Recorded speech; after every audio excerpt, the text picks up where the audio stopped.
அனைத்து இந்திய அண்ணா திராவிட முன்னேற்ற கழகம் இப்பொழுது யார் கையில் இருக்கிறது என்று கேட்கின்றார்கள். பாவம், அறியாமையின் காரணமாக பேசுவதாக நான் பார்க்கின்றேன்.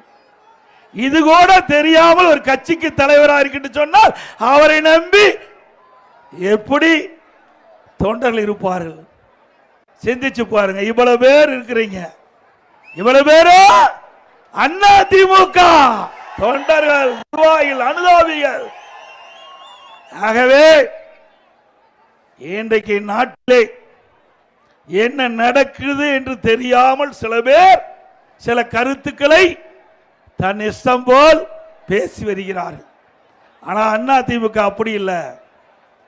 நம்முடைய தலைவர்கள் தோற்றுவித்த கட்சி, நம்முடைய தலைவர்கள் தோற்றுவித்த கட்சி.